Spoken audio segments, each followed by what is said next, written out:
बोलो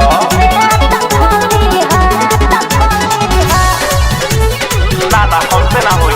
अरे समझता रहो। Music by Shams Tamim.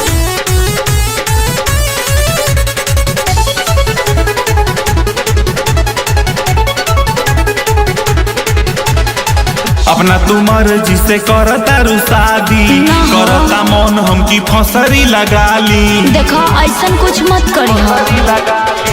अपना तू मर्जी से करता रू शादी करता मन हमकी फसरी लगा ली। ससुर जाए से पहिले रानी ससुर जाए से पहिले रानी आके भेंट कली हो। ए जान जबले कबले ए जान जबले रहम ससुरबा दोसर माल से टकली है।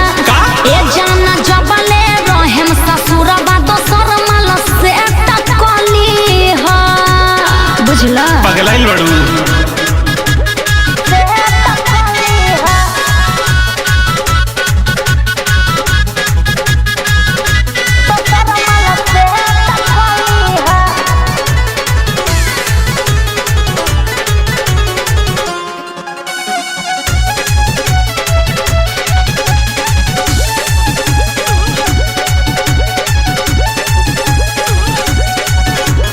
उका जाने तोहरा जैसन माजा मिली न रानी कबो करा में। कुछ दिन ले डुबकी लगाबा जरऊ दूसरा पोखरा में। ना ना हमसे ना होई। अरे समझता रहनु।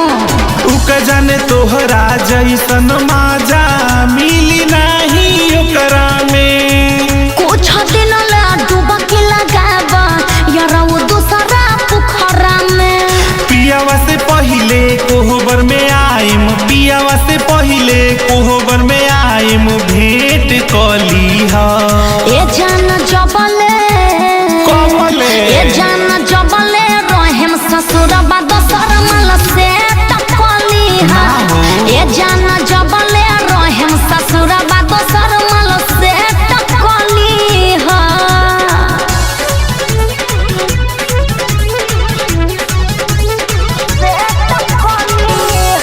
Music by Shams Tamim.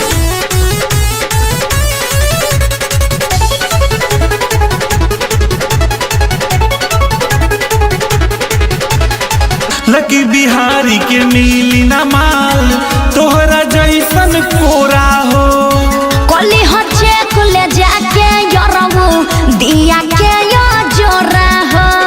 ई का कहतरू बुझ गइलनु।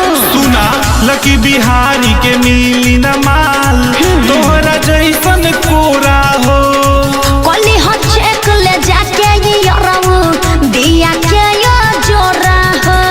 राइटर दीपू शर्मा से रानी राइटर दीपू शर्मा से रानी जनरेट कली हा। ए जान जबले बोला ए जान जबले रहम ससुरबा दोसर माल से टकली है। ए जान जबले रहम ससुरबा दोसर माल से टकली है। ससुरे में आ जाए।